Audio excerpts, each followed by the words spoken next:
start out with Article 1. Okay, what does Article 1 say? It says realtors pledge themselves to protect and promote the interest of their client, but it does not relieve realtors of their obligation to treat all parties honestly.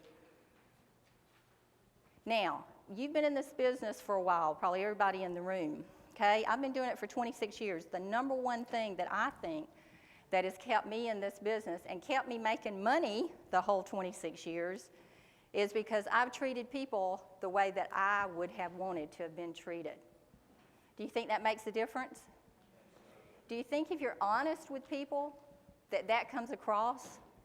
And what do you want? You know, Marcus was talking earlier about, you know, business ethics. What is good business? What does good business mean to you? Future business, doesn't it? It means that in the future, hopefully, you don't have to keep doing everything we have to do that first year in the business where we have to knock on doors and make a million phone calls and do all that. We build our clientele up to where we have business coming back to us. Unbelievable, right? If you do the business right and follow the code of ethics, I promise you that will happen. Okay, we've got a couple of additions, 2 additions this year to this particular Article 1, okay? And we're going to talk about each one of them. SOP, Standard of Practice. When I say SOP, that's what I'm talking about. Standard of Practice 113 and 115 are our additions. Let's talk about 113 first, okay? What does that say? It says when entering into a buyer or tenant agreement, right now what the code says is must advise on your cooperation, okay? You must make sure that buyer understands how you're operating. Must advise on any compensation from the client. What is it that you're asking the client to pay you? And or any compensation from another broker. Is it possible that you're working with a buyer, you can get compensation from the buyer and then also from the seller? Yes, okay? You make sure that they understand that. And of course, potential for dual agency if it is legally allowed in your state. The new thing that's been added, okay? To advise buyers of the possibility that sellers or sellers' representatives may not treat the existence, terms, or conditions of offers as confidential unless confidentiality is required by law, regulation, or by any confidentiality agreement between the parties. Okay? A little bit more added to that one. Let's keep going. Let's talk about some brokerage relationships under Article 1. First thing is that we know and understand what type of brokerage relationship that we have with the customer. What are we talking about here? We got to know what type of relationship we've got so we know how to treat that party, don't we? Okay? That's what Article 1 talks about. You've got to make sure that that customer or client understands and you understand what type of brokerage relationship you have so you know how to treat that customer or client. Presentation of offers. You must present all offers or counter offers timely. We all know this, right? Okay? Code of Ethics, again, reiterates you must present all offers on a timely manner. Is it probably the most aggravating thing in the world to you whenever you call up another agent and you've got an offer on their property? You tell them, you send it to them, and you don't hear back? What does that do to you? Yes? Does it kind of aggravate you? Okay, don't do that then, folks. Don't do that to other people. The Code of Ethics says that you will do it in a timely manner. Just because your offer may say 5 o'clock acceptance time that night or that afternoon, does that mean you have to wait until 5 o'clock to present it? No, okay? Do it in a timely manner. MLS rules on co-op broker presenting the offer, okay? What it talks about in here is to understand and know what your MLS rules say on your local level. And what it says, the Code of Ethics says that they can have in the MLS rules is that if there is a signed statement by the seller, by the listing office that says we only want our listing broker presenting offers to us, that is perfectly fine under the code. Okay, that means that you as a co-op cannot go to that seller and present the offer with the listing broker. Is everybody with me here? Yes? Give me some enthusiasm out here, folks. Okay? Okay, present all offers until closing. Remember, the Code of Ethics says that we will do this. We must present all offers until it is closed unless the seller gives us in writing a statement that says they do not want it. Now, that's not to say that we have to continue to market the property, okay? It just says that we will present all offers unless the seller tells us in writing that they don't want them anymore. Everybody with me? Everybody with me? Yes. Thank you. Okay. Let's talk about purchasing on. Now, I know Marcus has kind of covered this a little bit, but actually Article 1 says, again, you cannot take off your realtor hat when you're dealing with the public, no matter what. Your realtor hat stays on always, because once you're licensed, you are now the what? You're the expert, right? Once you become a realtor member, now you have to abide by the Code of Ethics. The Code of Ethics reiterates again, over and above the law, that you cannot ever take that realtor hat off, that you are forever more knowledgeable than what the public is. Always, always. Okay, what about you cannot mislead the seller as to value of the property? Can you do that? No, you can't go out there and say, well, Mr. Seller, let's see, I know you've talked to 2 other brokers, and I know they probably told you that your house is worth about $250,000. Well, let's see, you know, I think we could probably get you $300,000 for this property. Yeah, I know the comps say $250,000, but you know, I think I can market it good and I can get you $300,000. Can I do that? No, folks, okay? That is, in my old world, what we used to call buying a listing, okay? That is against the Code of Ethics. You don't go out there and list property for a high price just to get the listing. That is misleading the seller. Okay, let's talk about 1-15. This is the other change or addition that we've got for this year. Realtors, in response to inquiries from buyers or co-op brokers, shall, with the seller's approval, disclose the existence of offers on the property. Everybody knows that was changed last year or year before, right? Okay? That you have to have the seller's approval if you're going to give out, you know, another broker calls you and says, do you have any offers on the property? The seller has to give you approval for that. That is not your choice as the realtor. In the past years, realtors used to kind of use that as their choice if they did it or not. Can no longer do that. It is the seller's decision. Everybody with me? Okay, the new thing that's been added is when this is a situation, when the seller has said, yes, I want you to make sure people know that we've got other offers. Now, where disclosure is authorized, realtors shall also disclose whether offers were obtained by the listing licensee or by another licensee in the listing office or by a co-op broker. Does that make a difference? Absolutely. Does it make a difference if we know, and I'm working with the buyer, and I go back to Mr. Buyer and say, Mr. Buyer, yeah, they told me there's another offer on that property, and I ask where that offer came from, and they tell me the listing agent brought it in. So I believe we're probably, you know, a little bit unfair advantage here, and we need to know and understand that going in the door if you really want this property. Everybody with me? Okay. Do you think that's a good addition? Yeah, I do too. Okay, let's talk about a case study on some of this stuff. Here's your example. Seller Jane lists her home with Realtor Linda. That's me. Yes, I get a listing in today's world. That's wonderful, isn't it? Okay, in the listing agreement was the seller's authorization for me to put it in MLS and for me to disclose existence of offers. Then I turn around and write an offer on the property.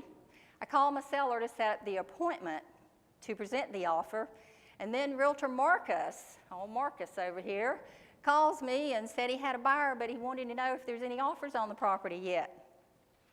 Well, I think about that, and I think, well, I'm not sure about this. So my answer back to him is, well, you know, Marcus, that's confidential information. Just give us your best offer. Marcus's buyer chose not to make an offer, and my offer was accepted by the seller. Now, I guess what happens? A little bit later down the road, the seller and the second buyer, Marcus's buyer, meet at a party. They start talking. They discover what has happened. Seller Jane gets really upset because she starts thinking, my gosh, Marcus's buyer might have made me a better offer. But I never even had the opportunity to see it. So therefore, she comes back and she files an ethics complaint against me. What do you think? She got me. Cannot do that, folks. If your seller gives you permission to say there are offers, then you have to oblige and say, yes, there are, and now you have to say who brought in the offer. Everybody with me? Okay, let's talk about another example. You have a listing and just 2 days on the market, you get 2 offers in on it. You as the listing broker present both of the offers to the seller, of which one of them happens to be yours. Both offers are full price with no contingencies. Can't get any better than that. Your seller says there seems to be no difference between them, so she asks if you will reduce your commission, and if so, will you accept if you reduce your commission, we'll accept your offer. You agree to it. Later, the other realtor finds out you reduced your commission, and that was why his offer was not accepted. The other realtor is what? Very upset. Have you ever had that happen to you? Very upset. Okay, let me ask you a couple questions. Can you renegotiate your listing commission at the time you present the 2 offers? A, no. You are bound to commission in the listing agreement, or yes, you are permitted to renegotiate commission anytime. What is it, A or B? Whoa, we got A's and we got B's. How many A's we got? Oh, now you don't want to talk, huh? Okay, the answer is yes, you are permitted to renegotiate your listing commission at any time. Now, the kicker, and probably what you're thinking about here, is to remember that if you do reduce your commission that you're paying the co-op, that has to be disclosed before an offer comes in. Everybody with me there? Okay, so don't get that confused. Okay, number 2, by reducing the listing commission, can you present both offers in an objective manner as per SOP 1-6? A says, no, you could not possibly be objective when presenting both. Or yes, your reduction of the listing commission alone does not mean you cannot be objective. Agreeing to reduce the listing commission is simply part of the negotiation. A or B? B as in boy is correct. That's kind of like the longest answer is the best one. You remember that? Okay. Okay, let's keep going. SOP 1-12. When entering into listing agreements, realtors must advise sellers or landlords of the company policy regarding co-op and the amount of any compensation that will be offered those co-ops. Okay? What we're talking about here is you go out and you talk to a seller. You have to make sure you tell and inform the seller. Now, the code doesn't say anything about that it has to be in writing. It says that you have to inform. I think what a lot of the boards around the country have done, like we've done in my board, is we've actually put this into our listing agreement form so that there's no misunderstanding that we discuss this. But you need to make sure you tell the seller of that Y commission that you are receiving, how much of it is going to be paid out to the co-op. Does that make a difference to that seller who they might list with? It should make a big difference. Okay? Okay, Article 2 is the biggie. It is called the disclose, disclose, disclose article. Anything that you know about, you tell. And please understand that it is disclosing about the property or anything to do with the transaction. Property or the transaction. Okay? Article 2, biggest thing, the best way I've ever learned to really talk about this particular one is let's go through some examples. Okay? Exaggeration, misrepresentation, and concealment. Those are the 3 major words under Article 2. Exaggeration, which means making claims that later prove not to be true. What are some examples of that? How about saying that somebody's got a brand new roof? How do you know that's a brand new roof? You need to ask the seller to give you something in writing. Now, I don't know about y'all, but for 26 years that I've been doing this, I tend to have sellers that tend to, lose time over the years. And what ends up happening is they say, oh, yeah, Linda, you know, that's a brand new roof. Remember, honey, we just put that on. Oh, yeah, that's right. They go find the receipt. What is it? 5 years old, 10 years old, I've even had it. You know, they say, oh, yeah, it's a brand new roof. Well, it's brand new to us, okay? That is not what we consider brand new. So you got to be very, very careful, okay? Make sure you go out there and get something in writing. Always get something in writing to back you up. Okay? Another thing of exaggeration, sure to make a profit in reselling. Can you say that? Boy, in today's market, you sure better not say that. Okay? Square footage. Do you need to be careful on that? Yes. How do you know what kind of square footage to quote out there? Okay, you got to go somewhere in writing and find it, okay? You pull the tax roll, okay? I usually always pull my tax roll before I go out to any listing appointment. And the tax roll says that the house has got 1,682 square feet. I sit down, I start talking to my seller. I said, Mr. Seller, you know, I see here you've got 1,682 square feet. Well, now, wait a minute, Linda. When we bought this, they told us it had 1,840 square feet. And I said, well, do you have an appraisal or anything in writing by a third party which proves to us that you've got 1,840 square feet? They pull out their appraisal, guess what it says? Probably 1,700 square feet. Don't we always end up with a bunch of different numbers here? Okay? But what I'm saying is make sure that you have something in writing to back you up. Don't just go and quote something, okay, about what a seller says, okay? Let's talk about misrepresentation. Telling a buyer they can rent out the garage when it's not allowed. Okay, I don't know about y'all, but I'm from Tallahassee. We got colleges all over the place up there. We have, you know, students renting all parts of houses up there. So you got to be real careful about saying that you can rent something out. You better know that you can do that under the regulations and rules. Giving incorrect income on a commercial property. How many times do people always ask you, well, how much can I get? Or how much rent can I get on this property? What's your answer back to them? Hey, all I know is what it was rented for before. That's the only thing I can tell you. If you can get more than that, you know, wonderful. But all I can tell you for sure is this what the previous person was getting. And I would even have a copy of the lease and have that in front of me so that I wasn't sitting there saying this is what the seller says they rented it for, okay? Okay, promising the house is in a specific school district, okay? Be very careful with that one. I don't know about your areas, but our areas tend to change school zones about every year, okay? So be very, very careful with that one. And this is one that I see happening out there a lot in the industry right now. Telling the seller that the house is sold when all you got is a verbal acceptance. Is that house sold? No. Remember Marcus talking about everything must be in writing in real estate, okay? Don't go in there and let a seller believe their house is sold until you've actually got it in writing. Concealment, which is our most serious of these three things. Hiding a bad termite report. Knowing an addition was permitted and not permitted and not disclosing it to the buyer. And again, this is one I see happening out here a lot. We've had this happen to us several times recently, is the buyer not coming up with additional deposit and the buyer's agent not disclosing that to the seller or the seller's agent. Okay?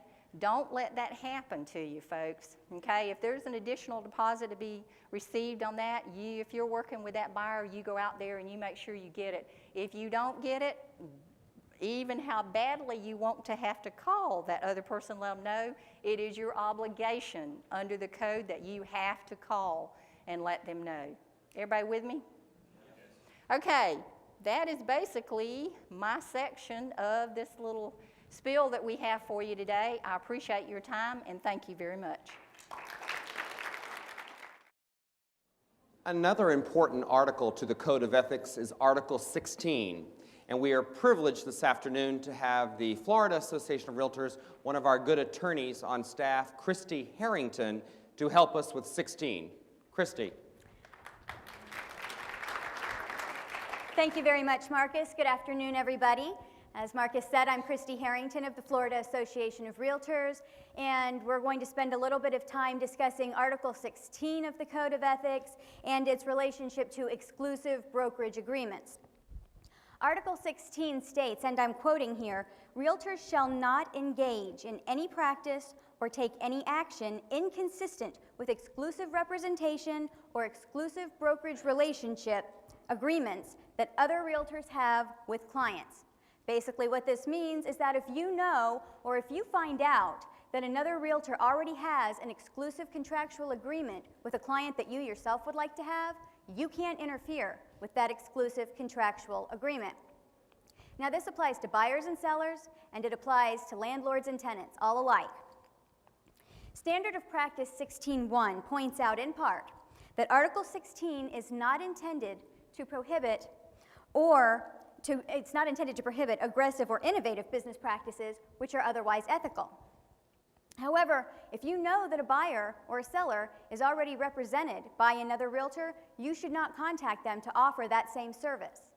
And if you do try to contact somebody to offer that service, and they tell you during the course of the conversation that, yes, I'm already represented, then you should end that conversation immediately, and you should cease further contact with that person about that type of service. Now, something that's very important to remember about Article 16 is that it only applies to exclusive agreements.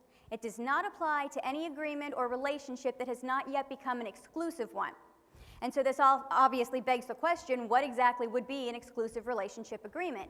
Typically, it's going to either be an exclusive listing agreement or a buyer's representation agreement. Those are your two most common ones. Let's look at a little example. You've spent 4 weeks helping your buyer house hunt. You did not have the buyer sign a buyer's representation agreement for whatever reason. And then the buyer tells you one day that he called realtor number 2 out of curiosity, and he had a nice conversation with her, and she told him about some ideas she had to help him look in other areas for homes, and she said that maybe she could even offer him a better deal. Well, your buyer decides to begin working with realtor number 2. Is this a violation of Article 16?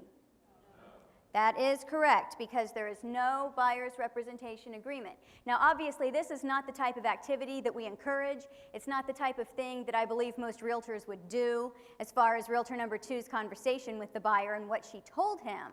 However, if you don't have an exclusive agreement with that buyer, then there's nothing stopping him from moving on to realtor 2. Now, keep in mind that you might still have a procuring cause argument depending on whether you actually were helping the buyer in an actual contract at that time. Then there might be an issue there, but there's no contractual issue between the buyer and you and the other realtor. Now let's talk a little bit about some actions that do violate Article 16. Instead of contacting the listing broker, the cooperating broker telephones the seller directly to ask about showing the house. Well, if you know that the seller has a listing broker, and if you see the property listed in the MLS, that's pretty obvious, then there's no reason why you should be contacting that seller directly unless perhaps the MLS says contact seller for information or showings, or maybe it says, maybe you've called the listing broker and the listing broker says, oh yeah, that's fine, call the seller, it's okay. Well, unless you have that type of permission, don't call the seller directly.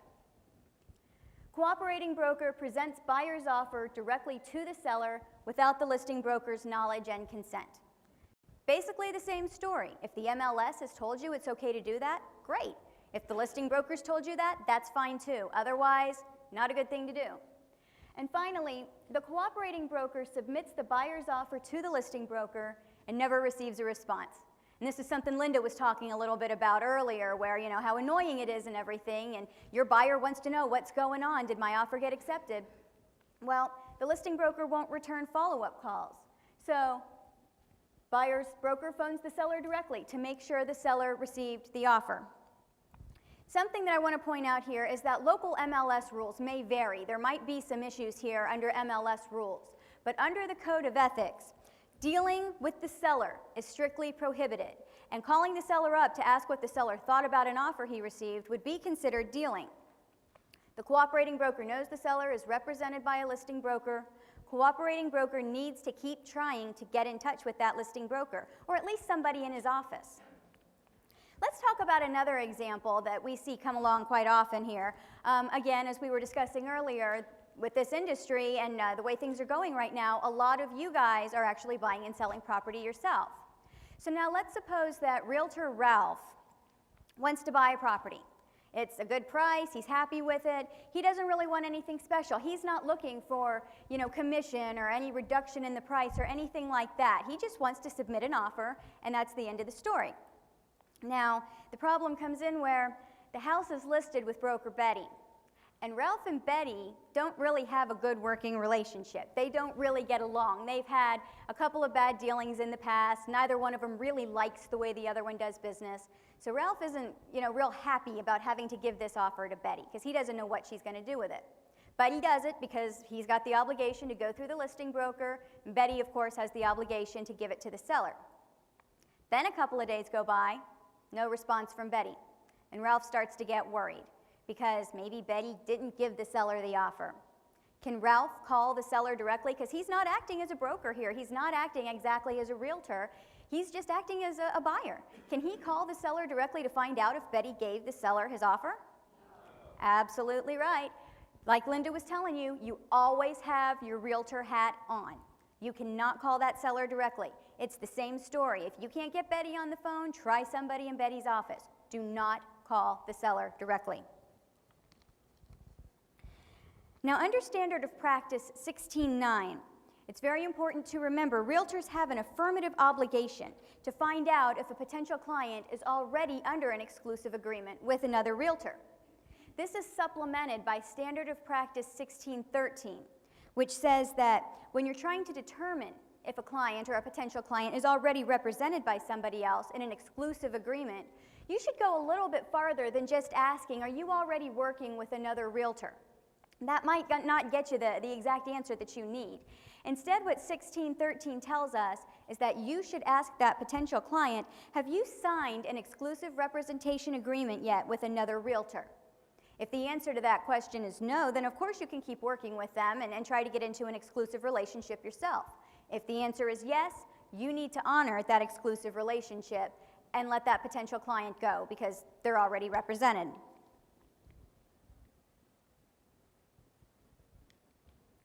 Standard of Practice 16.13 also discusses that all dealings with another realtor's client must go through that realtor. That's like we were talking about going through the listing broker instead of the buyer or seller.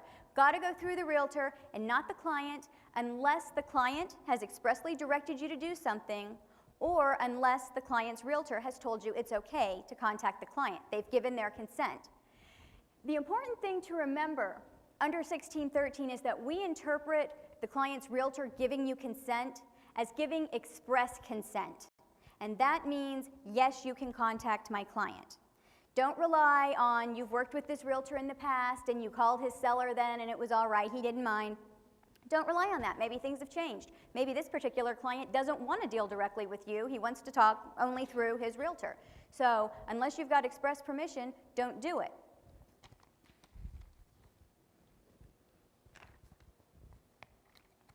Moving right along here, Standard of Practice 16.13's relationship to open houses. This is another important item that we need to discuss for just a moment. Open houses, you're representing your seller. And you've got people coming in the door, and some of them have realtors with them, some of them don't. And you're wondering, do you need to ask every single potential buyer that comes through the door if they're already in an exclusive representation agreement with another realtor? That's a lot to have to worry about, especially if this open house thing is getting kind of busy. So basically the answer is no. What 16.13 discusses is when the client wants you to perform a substantive service. And the definition or the examples of substantive service that are given by the code are things like presenting a purchase offer or presenting a comparative market analysis. That is a substantive service. But if you've got a buyer that comes in the door and they don't have a realtor with them at the moment and they want to see the house and they want to maybe ask you a couple questions about the house, it's okay for you to talk to them. You haven't really done anything that would invade an exclusive relationship. But let's say now, what if the buyer comes up to you and says, I want to put an offer in on this house, and I want to do it right now. I want you to write the offer and take it over to your seller. Now the story has changed. At this point in time, you need to find out, are you already under an exclusive agreement with another realtor? If the answer to that question is yes, then that other realtor either needs to be brought into the mix, or the buyer can strictly tell you, no, I want you to write this offer right now. You do this for me. If the buyer, if the client is giving you that consent, then you can do it. But that's about the only time. Otherwise, open house is pretty casual setting. Also remember, Standard of Practice 1614 says that realtors shall not knowingly obligate a client to paying 2 commissions.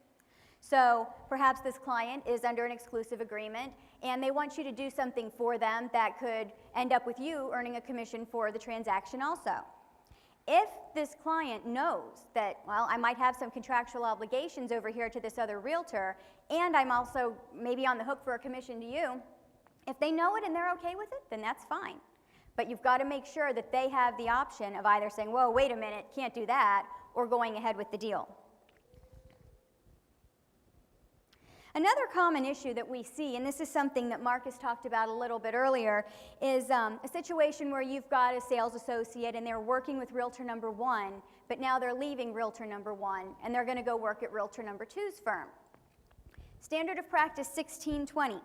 A sales associate cannot advise or request that the buyers and the sellers that they're working with right now follow them over to broker number 2. That is not a good thing to do because the listing agreements, the buyer's representation agreements, they belong to the broker. They do not belong to the sales associate. But bear in mind, now we're talking about Standard of Practice 16.8. Once the exclusive agreement with broker number 1 has expired, broker number 2 can work with that client, not a problem. Once that agreement is expired, it's anybody's game. Standard of Practice 16.16. This one talks about what happens if another realtor's client contacts you before the expiration of their current agreement.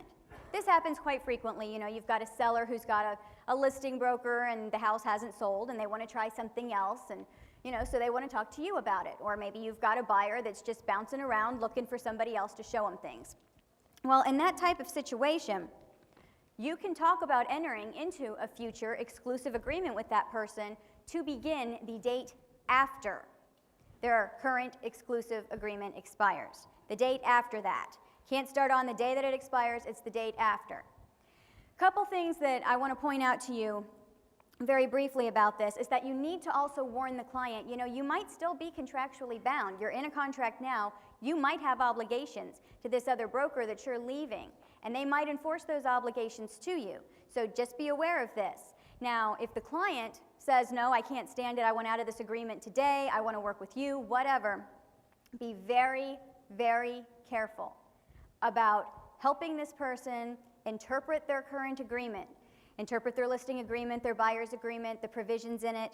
Be very careful about advising them, well, here's how you might be able to get out of this agreement with the other realtor. That could be the unlicensed practice of law. And not only will that get you in trouble with your state's bar association, it is an Article 13 violation under the Code of Ethics, so they can get you on both fronts. So just be very careful about that, and if you have somebody that's just really persistent in wanting your advice, you might suggest they go find an attorney to help them with it instead, but protect yourself and stay away from that situation. On a similar note here, we've got Standard of Practice 16.7, which says that you're welcome to work with a client who used a different realtor in the past.